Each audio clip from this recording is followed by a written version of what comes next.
por favor, para entender de que maneira, qual é o momento que essa estratégia chega. Porque quando a gente fala, por exemplo, das críticas em relação a Israel, em relação às comparações, não é, Débora Bergamasco? A gente vê que isso mexeu muito até na popularidade de Lula em pesquisas. O que reflete agora esse tipo de fala em relação à Venezuela?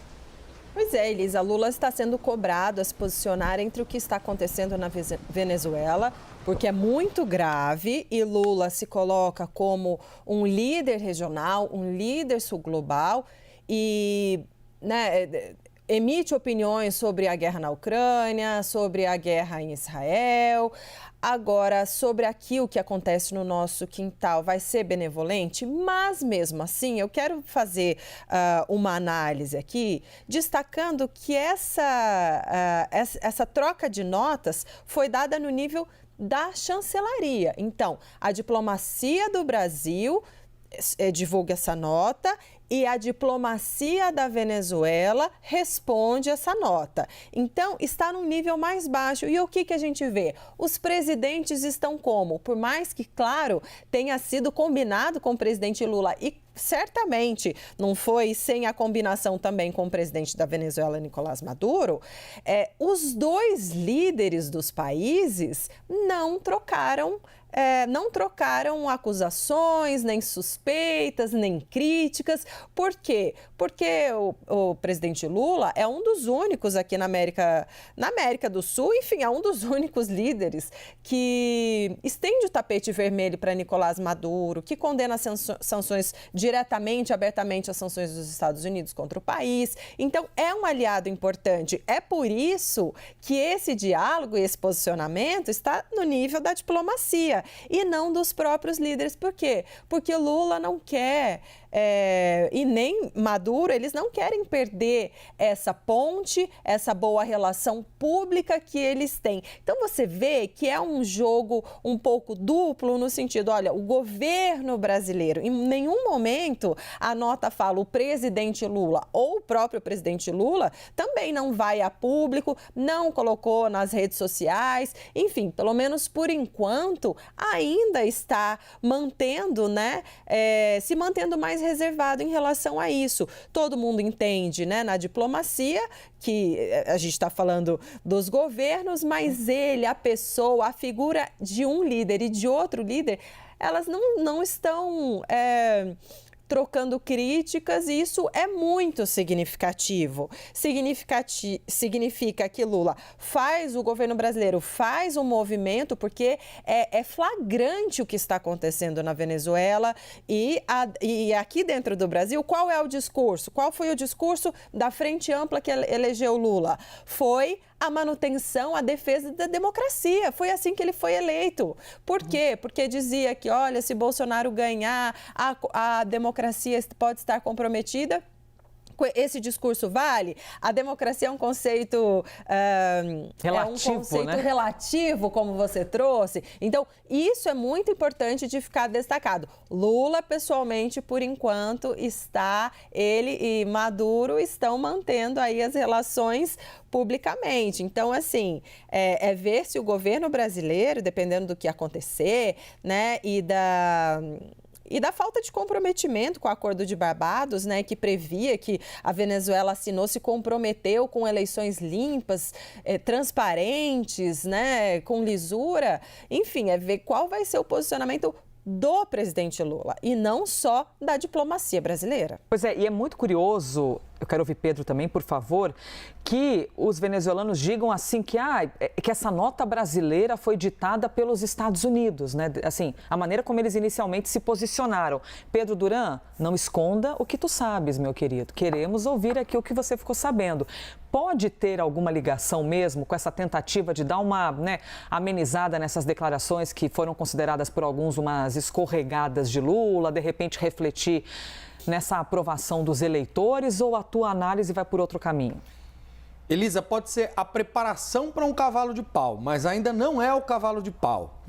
Ficou muito difícil de defender a Venezuela depois que você teve a exclusão por parte do sistema lá da Corina Yoris. A gente tem o histórico que mostra que a primeira Corina a ser tirada da disputa venezuelana foi a Maria Corina Machado, que foi condenada a 15 anos, impedida de exercer cargos públicos. Lula, ao reagir à exclusão dela e às reclamações da oposição, que cobrava o Brasil para ter uma posição um pouco mais enfática na diplomacia internacional, disse o seguinte: quando eu não fui candidato, porque não poderia ser, em vez de ficar chorando, eu indiquei outra pessoa.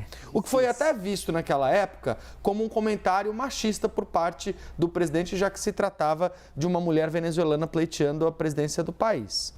No caso de Corina Yoris, agora, é uma situação um pouco diferente, porque a gente está falando de uma professora, filósofa, acadêmica de 80 anos, que não tem nenhum histórico político partidário de exercer cargos públicos ou algum problema do ponto de vista legal. É uma pessoa de reputação ilibada que a plataforma da união ali dos opositores escolheu como representante e que foi tirada da disputa por um problema burocrático de registro de candidatura no sistema.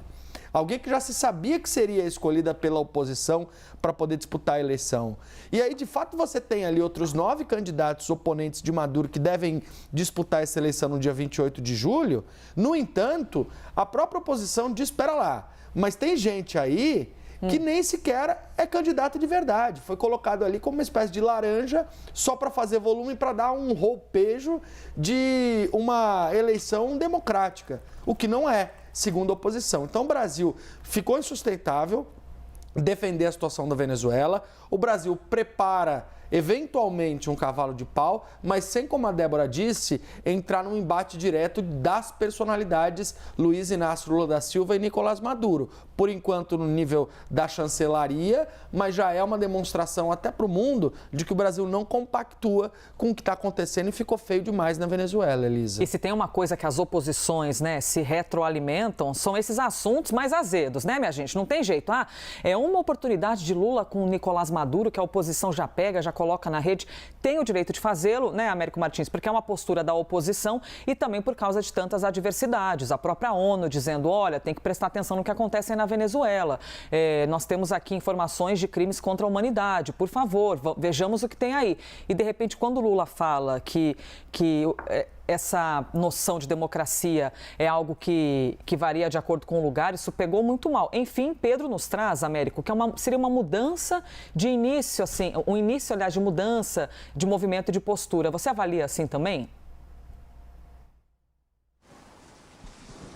Sem dúvida, Elisa.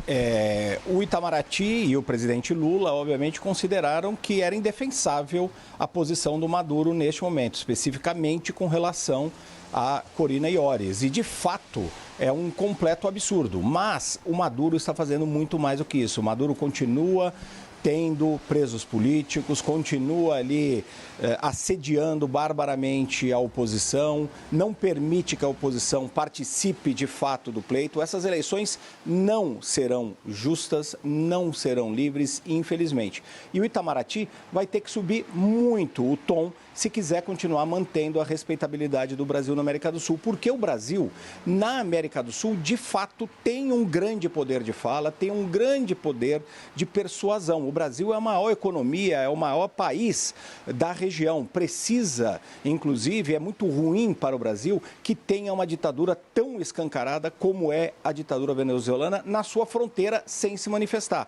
O presidente Lula fez vários agrados a Maduro, chegou a chamá-lo de amigo, mas ficou sim irritado com o desrespeito aos acordos de Barbados, porque o Brasil foi um dos fiadores desse acordo, ajudou nesse acordo, ajudou os Estados Unidos, por exemplo, a suspenderem sanções econômicas contra a Venezuela. Então não tem mais como defender o Maduro. Agora, concordo com a Débora, especificamente no caso da necessidade do presidente Lula também fazer uma manifestação pública, condenando o que está acontecendo na Venezuela. É preciso que o Brasil se manifeste de uma forma mais dura contra a autocracia que é o regime na Venezuela, porque o Brasil, se quiser ampliar o seu escopo, se quiser ter mais peso no tabuleiro da diplomacia internacional, precisa parar de bajular ditaduras. E por isso o melhor caminho é começar agora com a Venezuela. Tenho dúvidas, no entanto, quais serão as críticas e quais serão as intensidades dessas críticas. Mas, de fato, já é uma mudança de posição, já é uma inflexão na diplomacia brasileira, como eu disse, indo no caminho correto, mas muito tarde e vai ter que fazer muito mais.